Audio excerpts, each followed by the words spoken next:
Wah, belum tidur kamu bro? Iya, ini belum tidur nih, nggak bisa tidur ya. Yuk, saya ajak keluar ke kafenya Bu Broto. Serius lu bro? Iyalah, ayo keluar, kamu yang bawa mobil. Oi, ayo cepetan. Oke, OTW. Kamu yang nyetir ya. Udah, kamu aja lah, cepet. Jadi ke kafenya Bu Broto nih. Jadilah, udah tas aja. Bro, dulu kan kamu kerja nih, terus setelah itu bisnis online. Gimana ceritanya? Jadi gini, pada tahun 2008, setelah bekerja seharian penuh selama 6 minggu, saya keluar dari pekerjaan saya dan memulai suatu bisnis online. Pada saat itu saya benar buta akan apa yang akan saya kerjakan. Tetapi saya tahu, andai kata saya bangkrut dan berakhir menyedihkan, setidaknya saya bekerja sesuai keinginan saya. Dan ketika itu yang saya pedulikan hanya mengejar-ngejar wanita. Jadi persetan, saya memutuskan untuk memulai sebuah blog tentang kehidupan kencan gila saya. Pagi hari, begitu saya bangun tidur sebagai seorang wira swasta, saya segera disergap rasa ngeri. Saya mendapati diri saya duduk di depan laptop dan menyadari untuk pertama kalinya bahwa saya sepenuhnya bertanggung jawab atas semua keputusan saya. Demikian pula dengan konsekuensi dari keputusan ini. Saya bertanggung jawab mengajari diri saya sendiri desain web, pemasaran, internet, optimasi, mesin pencari, dan topik eksosetik lainnya. Sekarang semua ada di pundak saya. Dan demikianlah saya melakukan apa yang diperbuat pria berumur 24 tahun yang baru saja berhenti kerja dan tidak tahu sedikit pun apa yang harus dilakukan. Saya mengunduh beberapa permainan komputer dan menunda bekerja. Rasanya seperti terjangkit virus Ebola. Minggu demi minggu berlalu, dan saya melihat rekening bank saya berubah dari hitam menjadi merah.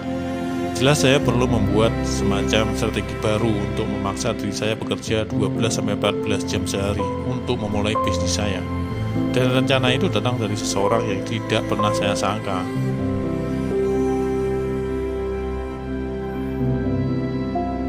Oke bro, udah nyampe ini. Oke, ayo masuk. Mau pesan apa? Kopi, lemon tea, nasi goreng 2, sama susu hangat 1, terus sama kentang goreng. Oke, ditunggu ya. Udah pesan semuanya? Beres lah, ayo dilanjutin ceritamu. Saat masih di SMA, guru matematika saya, Mr. Wood, selalu berkata, jika kalian berhenti di satu soal, jangan duduk saja dan hanya memikirkan hal itu. Mulailah mengerjakannya.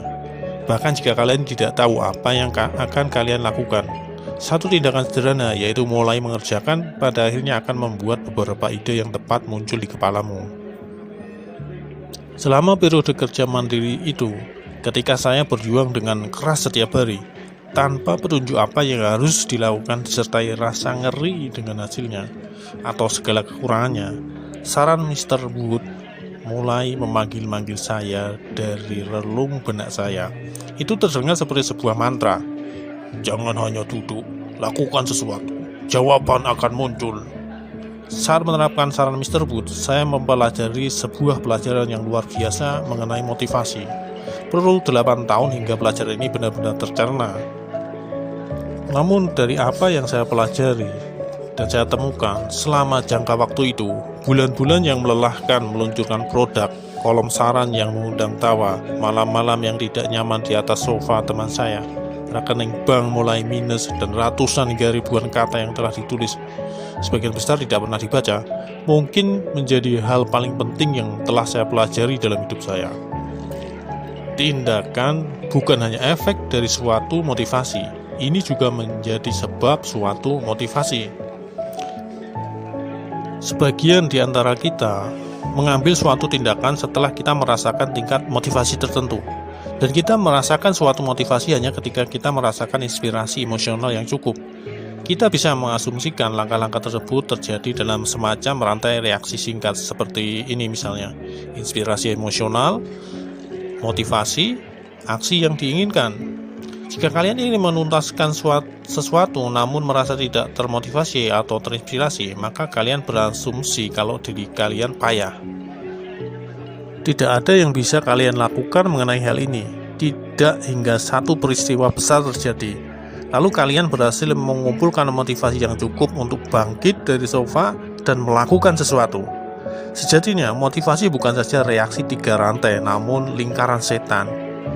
Inspirasi, motivasi, aksi, inspirasi, motivasi, aksi, dan begitu seterusnya. Aksi atau tindakan kalian menciptakan reaksi dan inspirasi emosional yang lebih jauh dan terus berlanjut untuk memotivasi aksi berikutnya. Dengan memanfaatkan pemahaman ini, kita sebenarnya dapat mengubah ulang orientasi pola pikir kita dengan cara berikut. Inspirasi, motivasi. Jika kalian kurang motivasi untuk membuat suatu perubahan dalam hidup kalian, lakukan sesuatu, apapun itu, sungguh. Kemudian manfaatkan reaksi dari aksi tersebut sebagai cara untuk mulai memotivasi diri kalian sendiri. Saya menyebut ini prinsip lakukan sesuatu. Setelah menerapkan ini pada diri saya sendiri untuk membangun bisnis saya mulai mengajarkannya kepada para pembaca yang datang kepada saya karena kebingungan dengan pertanyaan-pertanyaan mereka sendiri, yaitu bagaimana melamar suatu pekerjaan, bagaimana jika saya diwawancarai, bagaimana saya mengatakan kepada wanita itu kalau saya ingin menjadi pacarnya, dan semacam itulah. Dalam 2 tahun pertama saya menerapkan ini untuk diri saya sendiri, minggu-minggu berlalu tanpa banyak pencapaian. Tidak lain karena saya cemas dan stres mengenai apa yang harus saya lakukan dan terlalu mudah untuk menunda semuanya. Meskipun demikian, saya cepat belajar bahwa memaksa diri saya untuk melakukan sesuatu, bahkan pekerjaan yang paling rendah, dengan cepat membuat pekerjaan yang lebih besar terlihat lebih mudah. Jika saya harus mendesain ulang seluruh situs web, saya akan memaksa diri saya untuk duduk dan berkata, "Oke, saya hanya akan mendesain headernya sekarang." Namun setelah header selesai, saya mendapati diri saya beranjak ke bagian situs yang lain. Dan sebelum saya menyadarinya, saya akan merasa berenergi dan terlibat dalam proyek tersebut. Pengarang Tim Ferriss menghubungkan sebuah kisah yang pernah didengarnya mengenai seorang novelis yang telah menulis lebih dari 70 novel. Seseorang bertanya kepada sang novelis, bagaimana dia mampu menulis secara konsisten dan tetap terinspirasi serta termotivasi. Dia menjawab, 200 kata yang kacau parah setiap hari. Cuma itu. Idenya adalah bahwa jika dia memaksa dirinya sendiri untuk menulis 200 kata yang buruk sekalipun, itu akan lebih menginspirasinya untuk menulis. Dan sebelum dia menyadarinya, dia telah menulis ribuan kata dalam 1 halaman. Jika kita mengikuti prinsip lakukan sesuatu, kegagalan terasa tidak penting. Ketika standar kesuksesan hanya melakukan sesuatu, ketika setiap hasil dianggap sebagai sebuah kemajuan dan penting, inspirasi dilihat sebagai sebuah imbalan ketimbang suatu prasyarat.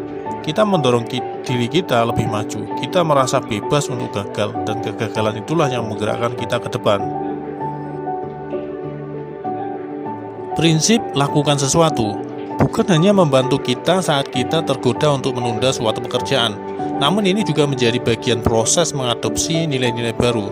Jika kalian ada di tengah-tengah badai eksistensial dan segalanya terasa tak berarti, jika semua cara yang kalian gunakan untuk mengukur diri kalian sudah hampir habis dan kalian masih tidak punya bayangan apa yang akan terjadi kemudian, jika kalian menyadari kalau kalian telah melukai diri kalian sendiri dengan mengejar mimpi palsu, atau jika kalian tahu bahwa ada beberapa ukuran yang lebih baik untuk menilai diri kalian, tapi kalian tidak tahu yang mana, jawabannya sama, lakukan sesuatu.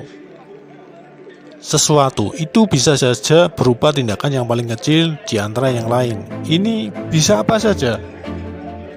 Akui saja kalau kalian brengsek dalam semua hubungan yang telah kalian jalani dan kalian ingin memulai mengembangkan belas kasih yang lebih besar untuk orang lain. Lakukan sesuatu. Mulai dari yang sederhana. Buatlah satu target seperti mendengar problem seseorang dan luangkan waktu kalian untuk membantu orang tersebut. lakukan itu sesekali, atau berjanjilah pada diri kalian bahwa kalian akan menganggap kalianlah akar masalah dari diri sendiri jika di lain kesempatan kalian merasa kecewa. Coba saja satu ide dan lihat bagaimana rasanya. Kadang itulah yang perlu dilakukan agar bola salju menggelinding. Tindakan diperlukan untuk menginspirasi motivasi agar tetap ada. Kalian bisa menjadi sumber inspirasi kalian sendiri. Tindakan selalu ada dalam jangkauan kalian. Dan cukup dengan menggunakan ukuran melakukan sesuatu untuk menilai kesuksesan kalian. Maka kegagalan pun akan mendorong kalian maju ke depan.